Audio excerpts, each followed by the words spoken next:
दोस्तों नमस्कार। आइए इस वीडियो में आप सभी को स्वागत है। दोस्तों क्या आप जानते हैं जैसे किसी का मृत्यु हो जाता है तो मुंडन क्यों करते हैं? आइए उसी पर कुछ बातें आप सभी के समक्ष प्रस्तुत करते हैं।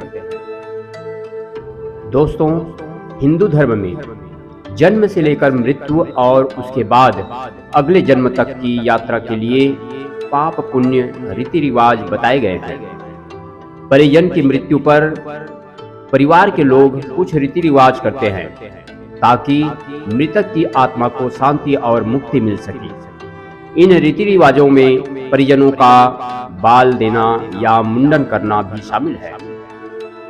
सिर मुंडवाने की इस प्रथा के पीछे गरुड़ पुराण में कुछ महत्वपूर्ण कारण बताए गए हैं। आइए जानते हैं उन्हीं के आधार पर आखिर मुंडन कब कब और क्यों किया जाता है। पहला है जन्म के बाद, दूसरा है मन्नत पूरी होने पर, तीसरा है दाह संस्कार के बाद। तो आइए इसी पर कुछ बातें आप सभी के समक्ष प्रस्तुत करने के बाद किसी परिजन की मृत्यु होने पर सिर क्यों मुंडवाते हैं उसके बारे में प्रस्तुत करेंगे। तो सबसे पहले क्या ऐसा है कि जन्म के बाद मुंडन करवाते हैं? माना जाता है कि बाल अहंकार का प्रतीक होते हैं। हिंदू धर्म में पूर्वजन्म पर विश्वास किया जाता है। बच्चे के मुंडन को लेकर ऐसी मान्यता है कि मुंडन करने से बच्चा अपनी पुरानी जिंदगी के बंधनों से मुक्त हो जाता है। बालों को गर्व अहंकार का प्रतीक माना जाता है। इसी कारण हम मुंडन कराकर अपना अहंकार त्याग कर अपने आप को भगवान को समर्पित कर देते हैं। ऐसा भी माना जाता है कि मुंडन कराने से हमारे मन में आए बुरे विचार खत्म हो जाते हैं। दूसरा है मन्नत पूरी होने पर। बहुत से लोग किसी चीज को पाने के लिए या मन्नत रखते हैं। जब मन्नत पूरी हो जाती है तो लोग मुंडन करवाते हैं, अपने बालों को भगवान को अर्पित कर देते हैं। इस परंपरा, इस रिवाज का चलन तिरुपति बालाजी और वाराणसी में बहुत ही प्रचलित है। तीसरा है दाह संस्कार के बाद। हिंदू धर्म के धार्मिक ग्रंथ गरुड़ पुराण में मृत्यु होने के बाद आत्मा को शांति दिलाने के लिए बहुत सी क्रियाएं बताई गई हैं। उनमें से मुंडन भी एक है। किसी व्यक्ति की मृत्यु हो जाने के बाद पार्थिव शरीर के देह संस्कार के बाद उसके परिजनों का मुंडन किया जाता है। मृत्यु के बाद परिजनों के सिर मुंडवाने और दाढ़ी बनाने के रीति रिवाज में उन परिजनों की शिखा या चोटी कभी नहीं काटी जाती है। जो हमेशा चोटी रखते हैं, इस चोटी को काटने का प्रावधान हिंदू धर्म में नहीं है। गरुड़ पुराण के अनुसार मृतक की आत्मा मृत्यु के बाद भी शरीर छोड़ने के लिए तैयार नहीं रहती है। वह यमराज से क्षमा याचना करके यमलोक से वापस आती है और अपने परिजनों से संपर्क करने की कोशिश करती है। शरीर न होने के कारण वह संपर्क करने के लिए परिजनों के बाल का सहारा लेता है। लिहाजा ऐसा न हो पाए, इसलिए परिजन सिर मुंडवाते हैं ताकि आत्मा उसके मोह से मुक्त हो सके।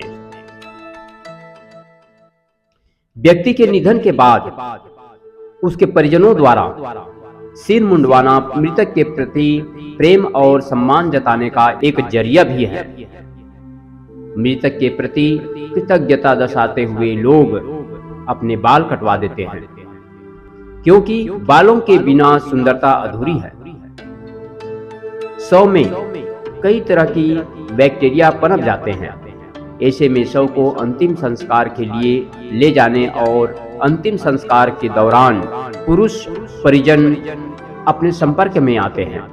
स्नान के बाद भी जीवाणु बालों में चिपके न रह पाए, इसलिए चेहरे के बाल और सर की बाल हटवा देते हैं। इसलिए दोस्तों सभी धर्मों में तरह तरह के रीतिवाज, परंपराएं और मान्यताएं होती हैं। हिंदू धर्म में भी शादी ब्याह जन्म, मृत्यु, नामकरण जैसे मौके पर कुछ परंपराएं होती हैं जिनकी पालन किया जाता है। ऐसी ही इस परंपरा में मुंडन यानी सिर के बाल कटवाते हैं। दोस्तों, किसी ने प्रश्न किया है कि आश्रम के भीतर और बाहर भी कई स्थानों पर ऐसे साधु हैं जो सिर मुंडवाते हैं और ऐसे साधु हैं जो शरीर पर एक भी बाल नहीं कटवाते। इन दोनों पहलुओं में क्या अंतर है?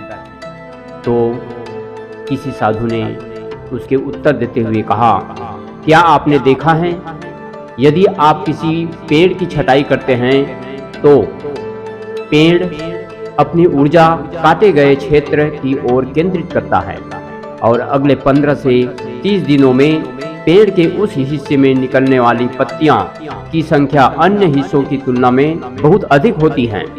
ऐसा इसलिए होता है क्योंकि पेड़ अपनी ऊर्जा को काटे गए क्षेत्र की दिशा में निर्देशित करता है। आपके शरीर में भी यही होता है। यदि आप अचानक अपने बाल हटा दें तो आप देखेंगे कि ऊर्जाएं उसी दिशा में स्थानांतरित हो जाएंगी। कुछ विशेष प्रकार की साधना करने वाले लोग चाहते हैं कि ऐसा हो। जब भी उनका मन होता है तो वे अपना सिर नहीं मुंडवाते हैं, वे शिवरात्रि पर अपने बाल मुंडवाते हैं, जो अमावस्या या अमावस्या के एक दिन पहले होता है, क्योंकि उस दिन अमावस्या के दिन और उनके अगले दिन मानव प्रणाली में ऊर्जा का उछाल होता है। उसे हम थोड़ा तेज करना चाहते हैं। उस दिन बाल उतारे जाते हैं क्योंकि उसके साथ साधना जुड़ी होती है। अगर साधना नहीं होगी तो कोई खास फर्क नहीं पड़ेगा। आप में से कुछ लोग जानते होंगे कि कभी कभी जिन महिलाओं ने अपने जीवन में कभी अपना सिर नहीं मुंडवाया है, अगर वे अपने बाल मुंडवाती हैं तो वे मानसिक रूप से असंतुलित हो जाती हैं, क्योंकि वे उस दिशा में अत्यधिक ऊर्जा को संभालने में असमर्थ हो जाती हैं। यदि पहले से ही कोई छोटा सा असंतुलन है तो यह अपने आप को बढ़ा चढ़ाकर पेश करते हैं, लेकिन अगर इसे ठीक से कैलिब्रेट किया गया है तो इसका समर्थन करने के लिए आवश्यक साधना मौजूद है, तो यह आपके लाभ के लिए काम करता है। एक आध्यात्मिक साधक जो न केवल अपनी आध्यात्मिक भलाई की तलाश कर रहा है, बल्कि जो एक बड़ी संभावना का साधन बनना चाहता है, वह प्रकृति में उपलब्ध हर छोटे समर्थन का उपयोग करना चाहता है। सिर मुंडवाना उसी का एक हिस्सा है। जब कोई ऐसी स्थिति में पहुंच जाता है जहां उसका ऊर्जाएं वास्तव में उसके सिर से बाहर निकल रही होती हैं, यदि वह भौतिक शरीर के ऊपर स्थित 2 चक्रों को सक्रिय कर लेता है तो वह दाढ़ी नहीं बनाएगा। दरअसल हम बाल बढ़ाना चाहेंगे और उन्हें उसके ठीक ऊपर बांधना चाहेंगे ताकि वे सुरक्षित और पोषित रहें। अगर पर्याप्त बाल नहीं हैं तो हम कपड़े का इस्तेमाल करते हैं। एक बार जब भौतिक शरीर के ऊपर के 2 चक्र चालू हो जाते हैं तो यह एक अभूतपूर्व संभावना है, लेकिन यह भौतिक शरीर को थोड़ा नाजुक भी बना देता है। यह अपेक्षा से अधिक आकर्षित करता है और यही कारण है कि बहुत से योगी 35 वर्ष की आयु से पहले ही मर जाते हैं, क्योंकि वे ऊर्जा के एक निश्चित स्तर तक पहुंच जाते हैं, लेकिन वे शरीर के सभी विभिन्न पहलुओं को नहीं जानते। वे मानव तंत्र कैसे कार्य करता है इसकी यांत्रिकी को नहीं समझते हैं। मानव शरीर एक अत्यधिक परिष्कृत मशीन है। विधाता ने इसे इतना जटिल और परिष्कृत बनाया है। परिष्कार का मतलब सिर्फ इसे जटिल बनाना नहीं है।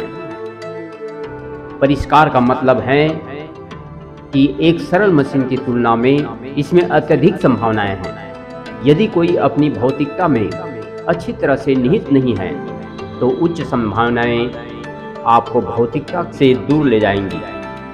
आपको भौतिकता से दूर करने का अर्थ है या तो शारीरिक रूप से कम सक्षम होना या शरीर को पूरी तरह से छोड़ देना। हठ योग इतना महत्वपूर्ण क्यों है? इसका कारण केवल शरीर को इस तरह संचालित करने में सक्षम होना है कि उच्च संभावना का प्रयास करने से पहले आपकी ऊर्जाएं आपकी भौतिकता में अच्छी तरह से निहित हो। इस प्रकार से आश्रम के भीतर और बाहर भी कई स्थानों पर ऐसे साधु हैं जो सिर मुंडवाते हैं और ऐसे साधु हैं जो शरीर पर एक भी बाल नहीं कटवाते। इस प्रकार से दोस्तों, व्यक्ति के निधन के बाद परिवार वाले उसके प्रति श्रद्धा और सम्मान प्रकट करने के लिए मुंडन करवाते हैं। कहते हैं बालों के बिना सुंदरता नहीं होती। जब कोई व्यक्ति मर जाता है तो उसकी मृत्यु के बाद उसका शरीर सड़ने लगता है, उसमें हानिकारक जीवाणु उत्पन्न होने लग जाते हैं। इस दौरान परिवार के लोग मृतक शरीर को घर से लेकर शमशान ले जाने तक कई बार छूते हैं। उससे वे उन हानिकारक जीवाणु के संपर्क में आ जाते हैं। वे जीवाणु उनके बालों पर भी चिपक जाते हैं। स्नान के बाद भी जीवाणु बालों में चिपके न रह जाएं, इसलिए बाल हटवा दिए जाते हैं। और ऐसे कई कारण हैं जिनके रहते शरीरों के बाल मुंडन करवाते हैं। तो दोस्तों, आप सभी अच्छे तरह से समझ ही गए होंगे कि क्यों किसी के मर जाने के बाद सिर मुंडन करवाते हैं। इसी के साथ दोस्तों, आज का वीडियो इतना ही। अच्छा लगे तो लाइक जरूर करना, अगर चैनल पर नया है तो सब्सक्राइब कर देना और इस वीडियो को अपने दोस्त यारों परिजनों के साथ जरूर शेयर करना। इसी के साथ अपनी वाणी को यहीं पर विराम देते हुए आप सभी को जय हिंद, जय भारत, वंदे मातरम।